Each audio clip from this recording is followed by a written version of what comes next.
একটা পাল্লা স্লাইডিং হবে এবং আরেকটা পাল্লা কিন্তু ফোল্ডিং হবে। একটা যদি 3 বছরের বাচ্চাও আসে তারপরেও কিন্তু এই গেটগুলো কিন্তু অনায়াসে খোলামেলা করতে পারবে। এই যে দেখেন আমি এক হাত দিয়ে কিন্তু খোলামেলা করতেছি, এখানে কিন্তু ডাবল হাত লাগানোর কিন্তু কোনো প্রয়োজন হয় না।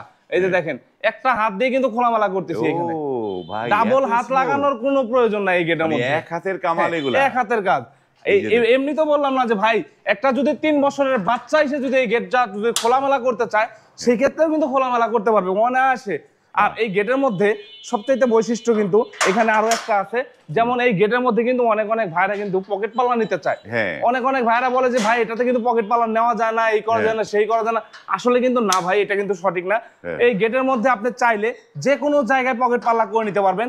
আপনি চাইলে সাইডে পকেট পাল্লা করতে পারবেন, আপনি চাইলে মাঝখানে পকেট পাল্লা করতে পারবেন। আপনার সচরাচর যেখান দিয়ে সুবিধা হবে চলাফেরার জন্য আপনি সেইখানে কিন্তু একটা পকেট পাল্লা করে নিতে পারবেন যে কোনো জায়গায়। যেমন এই গেটটার মধ্যে কিন্তু আমরা কিন্তু ওই ভাই কিন্তু আমাদের কাছ থেকে চেয়ে নিচ্ছে যে ভাই আমাকে মাঝখানে একটা পকেট পাল্লা করে দিবেন। আমি দেখাই যে দেখেন এখানে কিন্তু বোঝার কোনো উপায় নাই যে ভাই পকেট পাল্লা আছে কি নাই। না এখানে কিন্তু বোঝার কোনো উপায় নাই। আমি যদি না দেখাই তাহলে কিন্তু আপনারা বুঝতে পারবেন না। এই যে দেখাই আমি, এই যে দেখেন মাঝখানে, হ্যাঁ এইখান দিয়ে সবসময় কিন্তু ওনারা কিন্তু যাতায়াত করবে।